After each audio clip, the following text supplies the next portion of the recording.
Okay, come on students.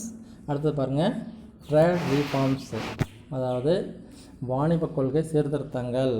வாணிபர்கள் இல்லையா, business, அதை எப்படி அவங்க ரீஃபார்ம் பண்ணியிருக்காங்க அப்படிங்கிறத இப்போ நம்ம பார்க்குறோம். ஏற்கனவே விவசாய பொருட்கள்லாம் பார்த்துட்டோம். இப்போ நம்ம என்ன பண்ணுறோம், வர்த்தக கொள்கைக்கான சீர்திருத்தங்கள் என்ன, ட்ரேட் ரீஃபார்ம்ஸில் என்னென்ன நடந்துகிட்ருக்கு. ட்ரேட் பாலிசி ரீஃபார்ம்ஸ், வர்த்தக கொள்கை சீர்திருத்தங்கள். The main features of the new trade policy as it has evolved for years since 1991. 1991க்கு பிறகான இந்த சீர்திருத்த கொள்கைகளில் என்னென்ன அம்சங்கள் இருக்குதுன்னு பார்க்கலாம். ஃப்ரீ இம்போர்ட்ஸ் அண்ட் எக்ஸ்போர்ட்ஸ், சுதந்திரமாக ஏற்றுமதி இறக்குமதி நிகழ்வுகள்.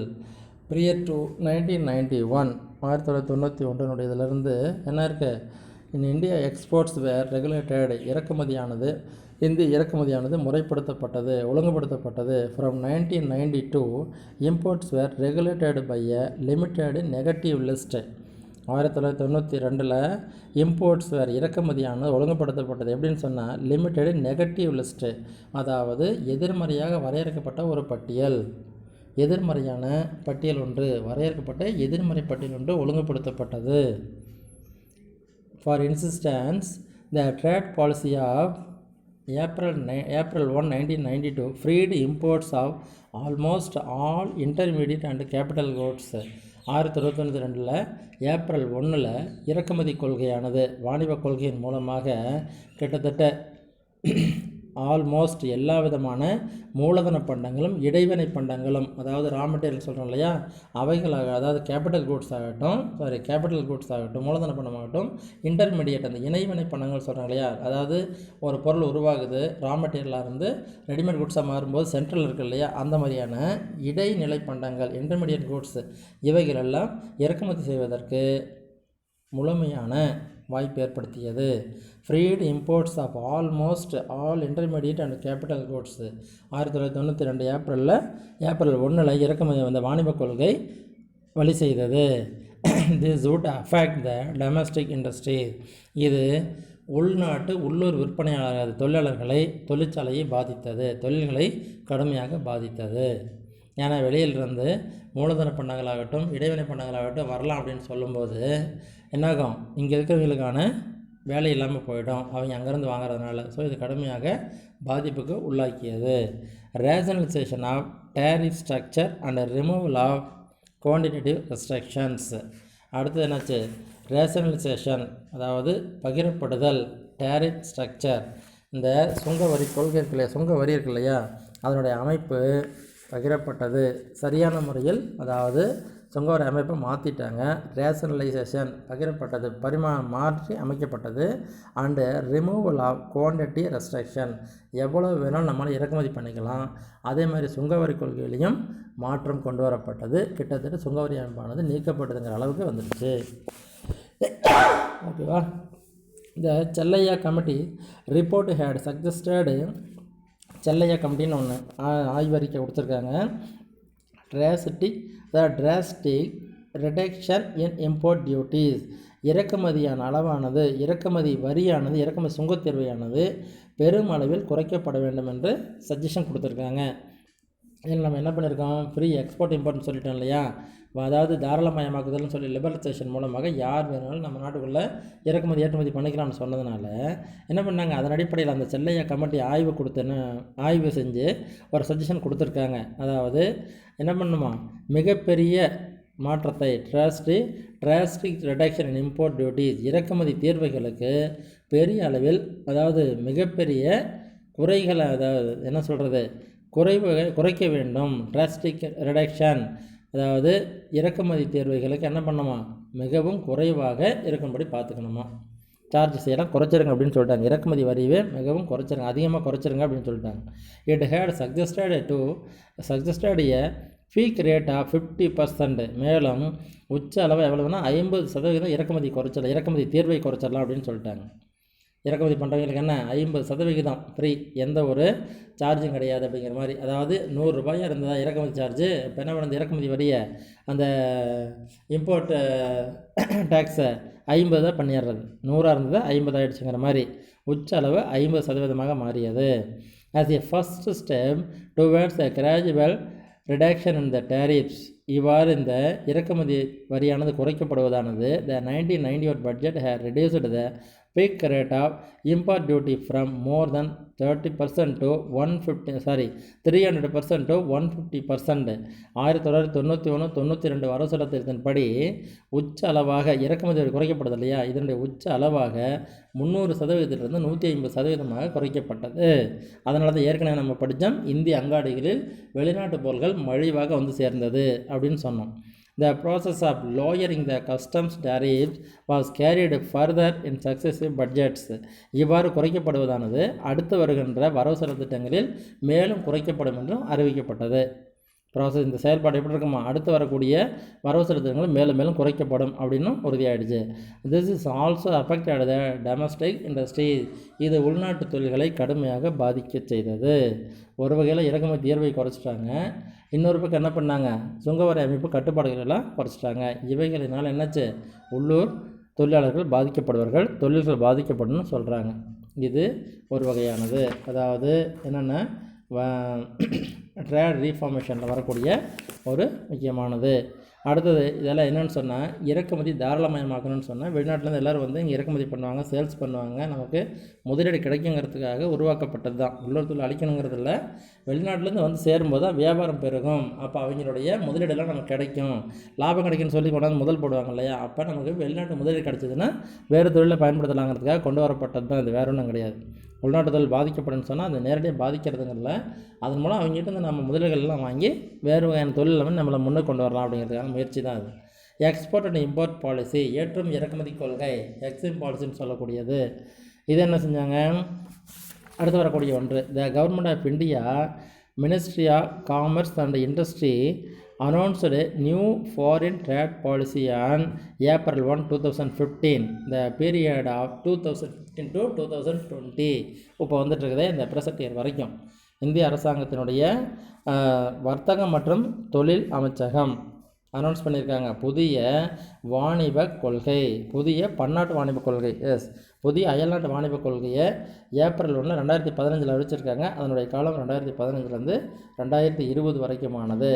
Salient features of EXIM policy. எக்ஸிம்ங்கிறது நம்ம ஊர்லேயே நீங்கள் பார்த்துருப்பீங்க, எக்ஸிம் பேங்குன்னு, EXIM. எக்ஸிம்ங்கிறது ஏற்றுமதி இறக்குமதி வங்கி, அதாவது எக்ஸ்போர்ட் அண்ட் இம்போர்ட்டுங்கிறதுனுடைய ஃபஸ்ட்டு 2 எழுத்தை வச்சு தான் அது உருவாக்கியிருக்காங்க. ஓகேவா, எக்ஸிம் அப்படிங்கிறது எக்ஸ்போர்ட் வருது, EXPORT, அந்த எக்ஸ்போர்ட் EXPORTங்கிறத அந்த எக்ஸும், இம்போர்ட் IMPORTங்கிறது ரெண்டையும் சேர்த்து தான் ஒரு பேங்குன்னு உருவாக்கியிருக்காங்க. எக்ஸிம் பேங்குன்னு நம்ம வால்டர் கட்டெல்லாம் கூட பார்க்கலாம், இருக்கும்.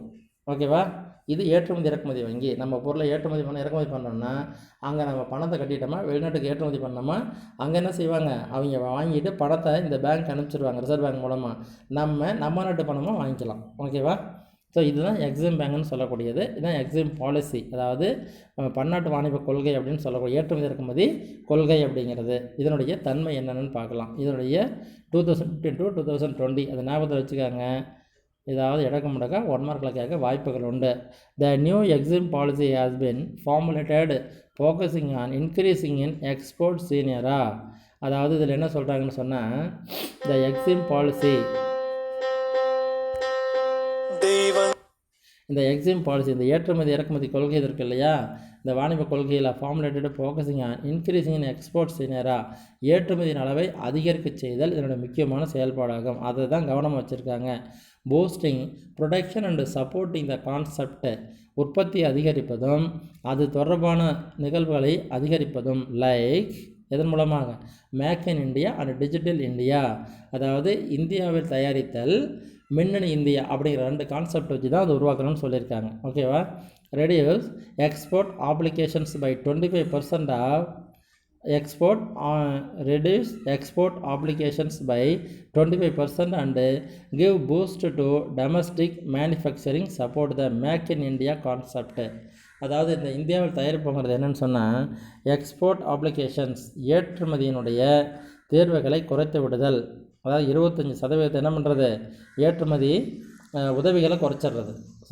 ஏற்றுமதி உதவின்னு இருக்கு இல்லையா, ரெடியூஸ் எக்ஸ்போர்ட் ஆப்ளிகேஷன்ஸ், அந்த ஏற்றுமதி உதவி 25% குறைச்சிட்டோமா என்ன பண்ணுவாங்க, வெளிநாட்டுக்கு ஏற்றுமதி பண்ணதை குறைச்சிடுவாங்க இல்லையா, அப்போ என்னாகும், உள்நாட்டில் தொழில் செஞ்சு உள்நாட்டிலேயே விற்பனை பண்ணலாம்னு நினைப்பாங்க. ஸோ இந்திய தயாரிப்புகளையே நாங்கள் வாங்குவோம் அப்படிங்கிறாங்க இல்லையா, அதுதான் அதாவது பை அண்ட் ஏன் அப்படின்னு சொல்கிறாங்க இல்லையா, அது மாதிரியானது, வேற ஒன்றும் கிடையாது.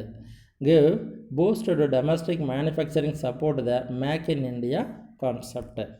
உள்நாட்டு தொழில்களை நமது நல்லா உருவாக்குவதற்காக தான் என்ன சொல்கிறாங்க, எக்ஸ்போர்ட் ஆப்ளிகேஷனை 25% உதவிகளை குறைச்சிட்றது. உதவி கிடையாது, இவ்வளோ தான் செய்வேன், அப்போ நீ உள்ளூர்லேயே பொருளை தயாரித்து சேல்ஸ் பண்ணு அப்படிங்கிறதுக்காக தான் மேக் இன் இண்டியாங்கிற ஒரு கான்செப்ட் கொண்டு வந்திருக்காங்க. As a step to digital India concept. அடுத்தது மின்னணு இந்தியா அப்படிங்கிற ஒரு கருத்து.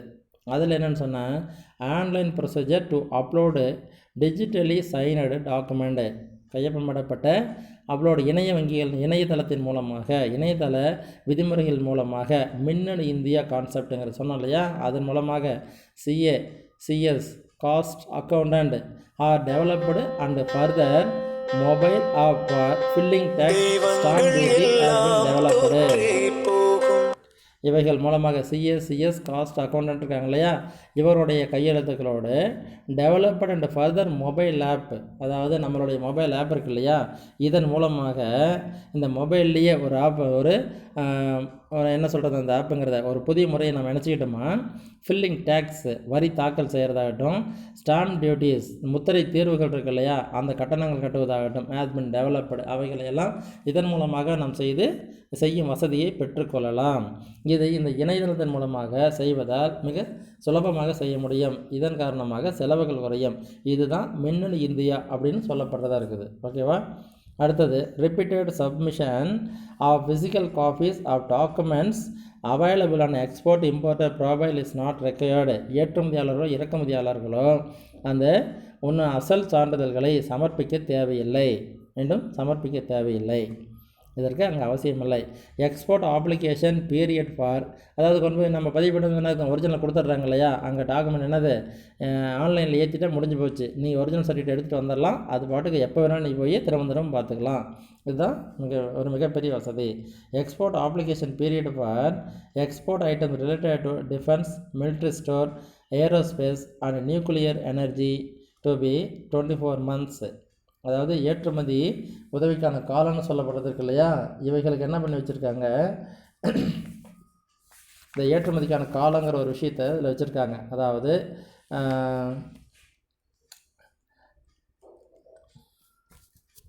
இந்த ஏற்றுமதிக்காக என்ன சொல்கிறாங்கன்னா, இந்த ஏற்றுமதி கோரிக்கைகள்னு சொல்கிறாங்க இல்லையா, ஆப்ளிகேஷன், அதாவது எக்ஸ்போர்ட் அப்ளிகேஷன் ஏற்றுமதி கோரிக்கைகள், எதுக்கு ஏற்றுமதி பண்ணுறது கோரிக்கைகள் இல்லையா, அதுக்கான காலம் என்னன்னு சொன்னால் 24 மாதங்கள்.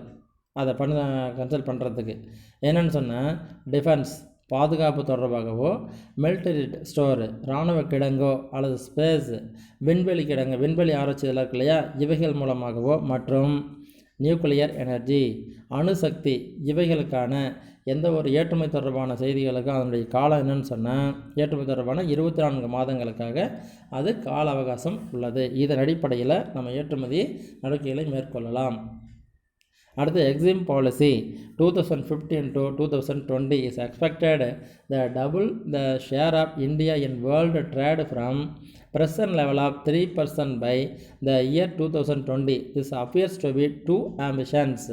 இந்த ஏற்றுமதி இறக்குமதி கொள்கையின் மூலமாக 2015-20 உருவான இந்த கொள்கையின் மூலமாக, எக்ஸிம் பாலிசியின் மூலமாக என்ன ஆகுதுன்னா, எதிர்பார்க்கப்படுகிறது double the share of India in world trade from present level of 3. இந்த 3% பிறந்துட்டுருக்கு இல்லையா, இந்த 3% இருக்கக்கூடிய 2015 3% இருக்கக்கூடிய பன்னாட்டு, அதாவது ஏற்றுமதி இறக்குமதி வியாபாரத்தின் மூலமாக கிடைக்கக்கூடிய 3% வியாபார அளவானது எப்படி மாறணும்னு சொல்கிறாங்க, எதிர்பார்க்குறாங்கன்னு சொன்னால், இந்த பங்கு உலக வர்த்தகத்தில் இருக்கோம் இல்லையா, வெளிநாட்டு வாணிபத்தில் இருக்கிறோமே, இதில் 3% இந்தியாவில் இருக்குது. இதை 2020க்குள்ளே 2 மடங்கு அதிகரிக்கணும் அப்படிங்கிறது தான் எதிர்பார்ப்பான ஒரு நோக்கமாக உள்ளது இந்த பாலிசியின் மூலமாக. This appears to be too ambition. இது ஒரு மிகப்பெரிய ஒரு குறிக்கோளாக எதிர்பார்க்கப்படுகின்றது. இதுதான் எக்ஸிம் பாலிசியினுடைய மிக முக்கியமான கொள்கைகள். மிக முக்கியமானது ப்ரெசண்ட்டாக போய்ட்டுருக்குது, படித்து வச்சுக்காங்க. ஓகேவா?